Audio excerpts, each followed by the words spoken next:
Ray. What do you want to do tonight? Same thing we do every night, Pinky. Try to take over the world. The moment you shift how you think about yourself and your circumstances, both you and those circumstances will begin to change. Hello, this is Dane Spots. I'm sure you've heard the idea that our thoughts somehow shape the reality we experience, that negative thoughts influence the world around us and bring about negative circumstances, while positive thoughts somehow bring about positive circumstances. Well, an entire industry of motivational speakers has been created around this premise. Almost all of us have been exposed to the tenets of positive thinking.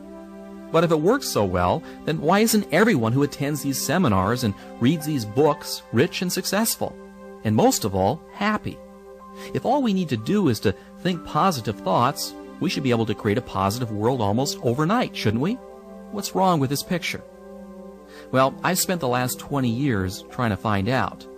And what I've discovered is a philosophy that I'll share with you along with a set of tools and programs I think will not only be a tremendous benefit, but will literally allow you to become your potential and derive the maximum pleasure out of life. Much of what I'm about to share with you will seem simple in concept. The best ideas usually are. And so I should warn you that there's a tendency to view these simple ideas from a surface level without really internalizing and practicing them. Therefore, I recommend that you listen to this tape a minimum of 4 times. 10 times would be even better. And each time you hear these ideas, rather than using your rational, intellectual mind, which analyzes things to death, use your playful, risk-taking side and make the effort to incorporate these tools into your daily life. The reason I'm asking this of you is because I know that most of you will listen to this tape once and then stick it on a shelf, and you'll never really use the material. I want you to use this stuff, to practice it and internalize it. You see, it takes a commitment, a conscious commitment, to make positive change occur on a subconscious level. The tools and reprogramming processes must be used to make them work. Look, here's something I want you to realize right now. The old you will do everything in its power to prevent change. It will come up with excuses for not listening to the tapes. It will procrastinate and make excuses for not using these ideas and programs, even if they're good for you. And the reason why you'll do that to yourself is because the old you is comfortable. It has a built-in survival mechanism to protect the status quo. And that's why change is so difficult. And it's also why positive thinking on a surface level always fails. Millions and millions of people attend positive thinking seminars or buy books and tapes each year, yet very few derive lasting benefits from them. If you've ever attended any of these seminars or read any of these books, you're usually high from the motivational uplift for about 2 days. Then you go back to your old self again. Listen, it isn't that the material isn't valid or doesn't work. It does. It's just that the positive thinking and motivational stories deal only with your conscious mind.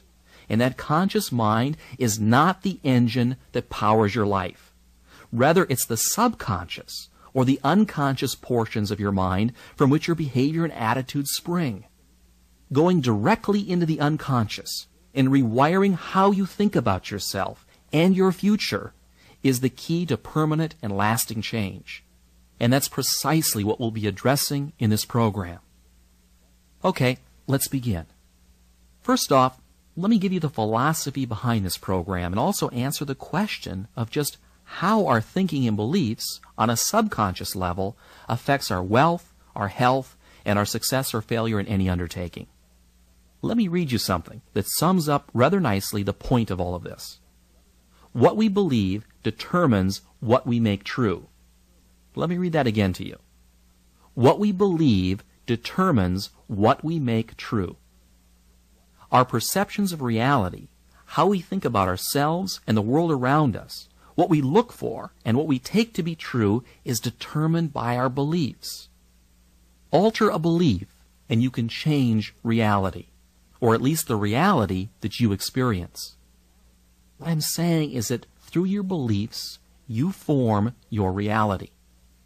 A friend of mine who's a very successful and very wealthy real estate entrepreneur started without a single dime in his pocket, and he was able to amass a great fortune in only a few years with a simple philosophy of faking it until he made it. He convinced himself on a subconscious level that he had already acquired a great fortune, when in fact he was really broke. In his mind, he became a millionaire.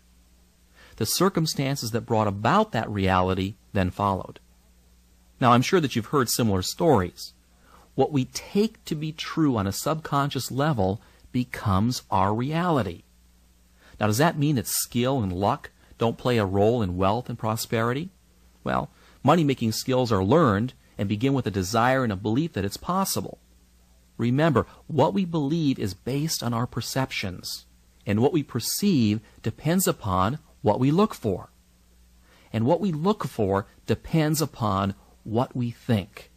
And luck, and we all know of those people who seem to be exceptionally lucky, is created out of a core belief that good things should happen.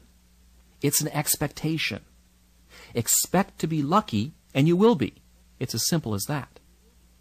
Now, you've probably seen this happen to you all the time, but in reverse. You know, when you tell yourself that you're having a bad day, and sure enough, you do. What we believe determines what we make true. And that's the entire premise of this idea, as well as the tape. Are you still with me?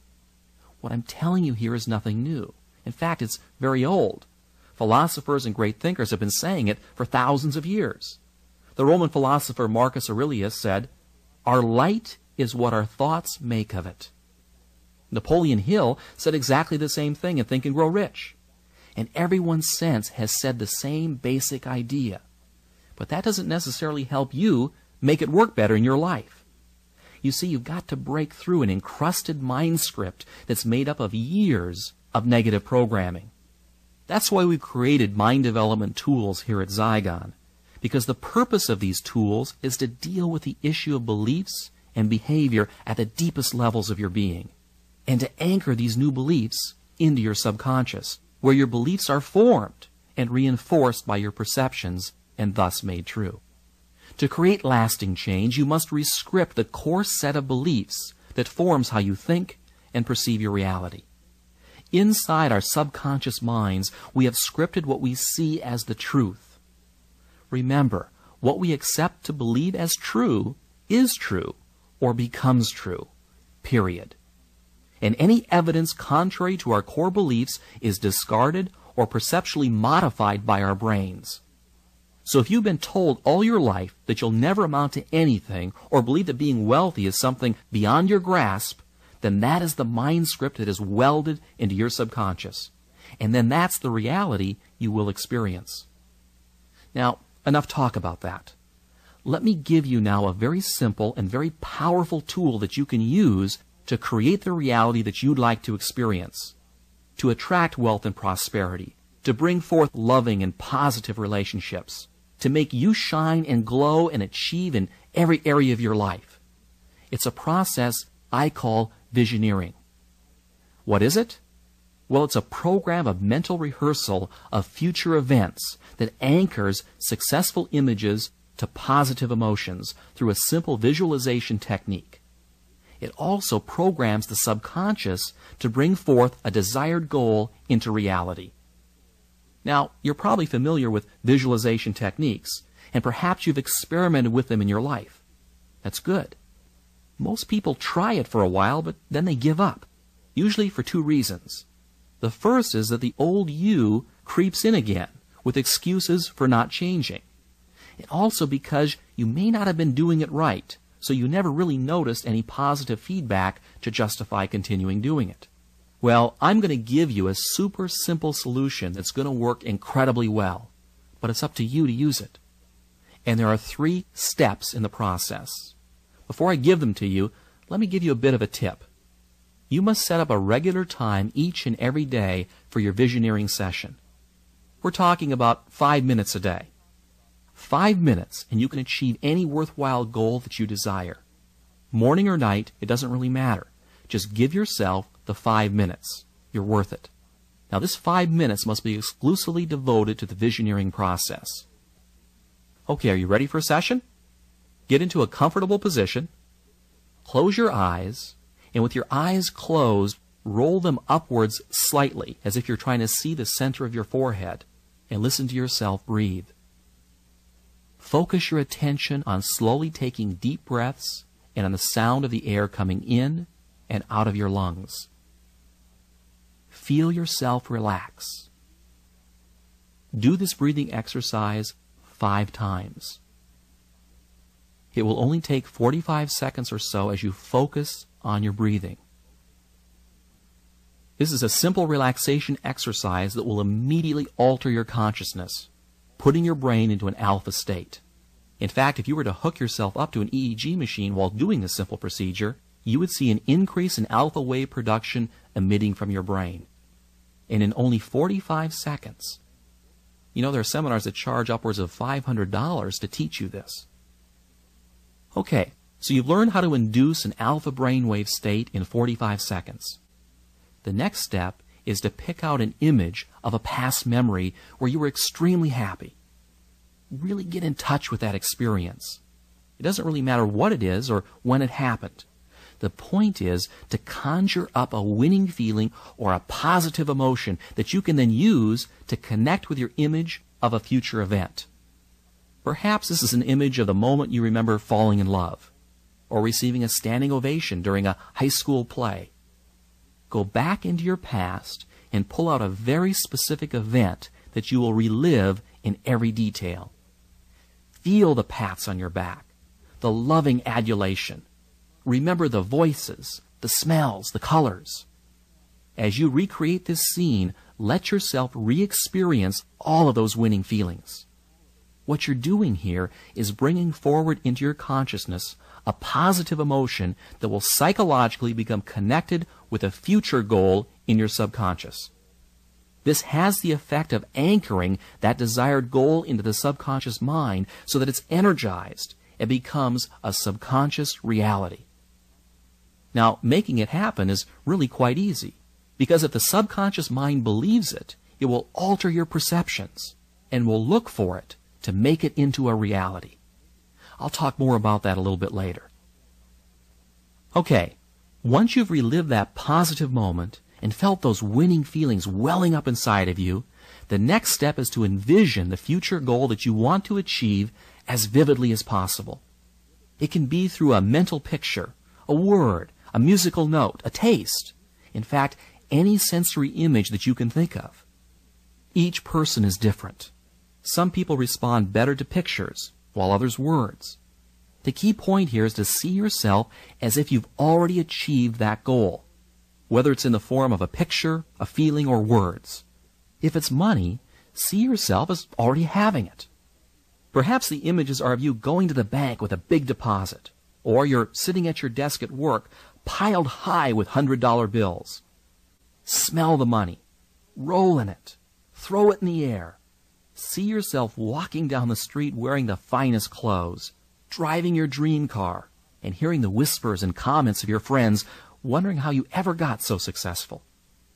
If you're a student taking a test, see that big red A+ marked across the top of your exam. If you're a salesperson, see yourself actually closing the sale. If you're giving a speech, see the audience clapping for you and telling you what a wonderful job that you've done. Let's say you want a vacation home on Cape Cod or in Malibu.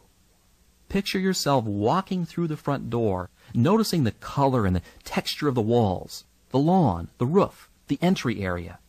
Go ahead and walk through the entire home in your mind, filling in the details exactly as you would like them to be in your reality. Give your images as much richness and detail as you possibly can. And don't worry if at first your images are a bit fuzzy. The process improves with practice.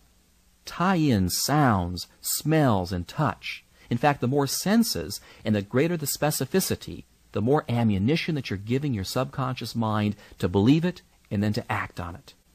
Okay, you get the idea. Now let's review the steps here. First, you get comfortable. Close your eyes and roll them upward, focusing your breathing for 5 breaths. Second, recreate a winning feeling by bringing forth a positive image from your past and reliving it for a minute or 2. 3, envision your future goal as if you've already achieved it and do a mental rehearsal of that event or objective with as much color and detail as possible. Now there's one last thing that I want you to do at the end of every session that may seem a bit strange at first, but it's very powerful and very important. When you open your eyes, I want you to say the following out loud. I now allow myself to have, and then fill in the blank with whatever it was that you want.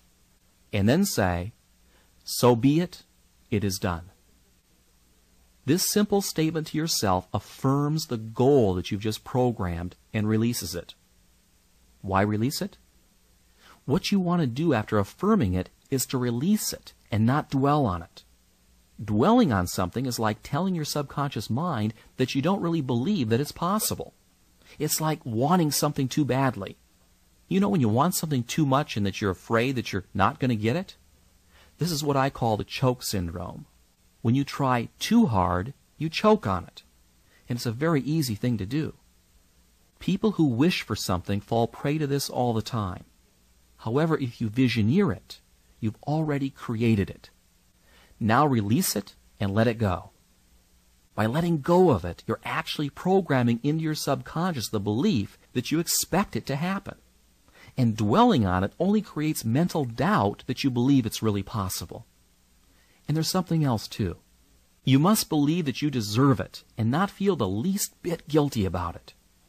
For many of us, we have an unconscious guilt about being happy. And you need to remove those feelings from your subconscious once and for all. Why would we feel guilty about being happy? Well, it's because somewhere along the line, our parents, our schools, our churches, or our friends have programmed into us that we have to suffer to be happy, or pay a price for happiness, or that just when things are starting to get good, they all turn bad. Well, that's all a lot of hogwash. People say those things because they themselves have a belief system of limitation and lack. They believe at a core level that they don't deserve success and happiness, so why should anyone else? Most people think that happiness comes out of being successful or having good health, when in fact the reverse is true. Happiness is not something that's earned or deserved. Happiness is simply a state of mind by which our thinking is positive a good share of the time. If you wait until you feel deserving of having pleasant thoughts about your life, you'll end up convincing your subconscious that you're undeserving of happiness. And the result is you'll be unhappy and unsuccessful in most of your undertakings. It's not selfish or wrong to be happy, regardless of where you are in life. So be happy. Happiness is a means to an end, success and well-being. And it's also an end in and of itself that we all desire. Happiness is not something that happens to you. It's something that you cultivate, that you determine and control. If you're waiting for happiness to happen to you, you're going to have a long wait. Instead, leapfrog to it right now. How do you do that? Well, it's really very simple. By being and acting happy, even when you're not. It's what all winners do, and it's what you should do, and do it now. Here are the 3 components that will allow you to create the mental habit of being happy the majority of the time and winning in every circumstance that you encounter. The first aspect of this is to not allow any outward experiences to influence you about how you think about yourself. You do this by changing the way that you react to circumstances. Instead of being a participant in the circumstance, be apart from it. Let's say you're a salesperson, and you make sales and you create commissions for a living. And you've just spent the last 3 months of your time and money putting together a major deal.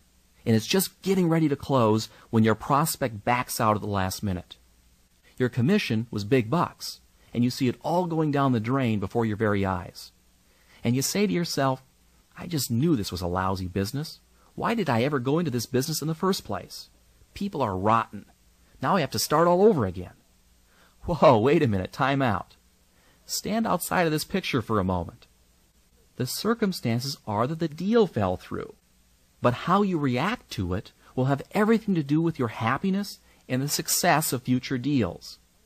Instead of moaning and feeling helpless, make a conscious habit of reacting aggressively and positively towards threats and problems. Don't let it affect you personally. It's just another deal in a world that's full of deals. Move on to the next one. When you can mentally control the circumstances and never see failures as failures, you'll be amazed at how much easier life will become. Every human being that's alive is presented with challenges and obstacles. It's only how we perceive them that makes them negative or positive. The second component of this concept is to consciously practice living your life in the present, not the past nor the future. You can envision the future the way that you want it to be in your visioneering sessions, but don't make the mistake of living in it. The secret of being alive and always happy is to experience the present. Think back for a moment of the happiest times in your life. I'll bet those were moments that you were totally absorbed and focused in the present. And you were happiest because you felt so alive, so in touch with the experience of living. You weren't thinking about the past or the future because you were too busy living in the now. This is one of the secrets of truly happy people. They're absolutely absorbed in the feeling of being alive. Let me give you an example that almost anyone can relate to. Making love is perhaps one of the most physically and psychologically satisfying things you can do. Why? Because your energy is so focused and so concentrated in the moment that feeling of being alive is incredibly intense. You want to know something interesting? Many Vietnam vets will admit that the time when they felt most alive was when they were in country, walking out in some rice paddy. As strange as it may seem for these soldiers, that was the time that they felt most alive. By living your daily life with focus and concentration, you will not only perform at your best, but the intense pleasures you will derive from just living will dramatically increase. And there's a simple way to go about doing this that I learned from the famous author Ray Bradbury. To help him focus his daily writing, he had a sign that he put on his desk that said, "Don't think, don't try, just do." And that's really what it's all about. Thinking and trying give your subconscious the wrong message. Just by doing, your subconscious autopilot will automatically steer you in the right direction. The third and final point I want to make here is for you to make happiness a habit. Link it in with your self-image. Regardless of your fears, anxieties, and circumstances, make happiness the choice that you pick. See yourself as happy. Focus on the details of the moment and take the time to love and appreciate the magnificence of the world around you. By affirming life and moving forward through life's experiences with an attitude that says yes to all the circumstances that you encounter, you'll program your subconscious to deliver a meaningful and joyful existence. It's true. And it's not that difficult if you don't think or try, but just do. You know, science is just now catching on to the immense powers of the mind. Powers to spontaneously heal disease. Powers to overcome extreme handicaps, both physical and psychological. And powers to live a life filled with joy and happiness. You know, we spend hours in a gym conditioning our bodies to look and feel their best, but very little time developing our most valuable resource, our minds. And the more you condition your mind for success, the more you will have. Computer programmers have a term they use called garbage in and garbage out. A badly programmed computer is doomed to spit out bad information. And that's the same with your mind. Make a point of using this program on a regular and consistent basis. And do the visioneering exercises on the little things as well as the big things that you want. You'll be amazed at how effortless it will make your life. And finally, why not just for the heck of it, create a habit of being happy all the time? Make a conscious decision to take aggressive action in the circumstances of your life and resolve to become the best that you can be. These simple things will have a dramatic effect on your reality. Follow this program, and 1 year from now, I guarantee you'll be totally amazed at the transformation and the positive direction that your life takes. Thank you for listening, and until next time, this is Dane Spots.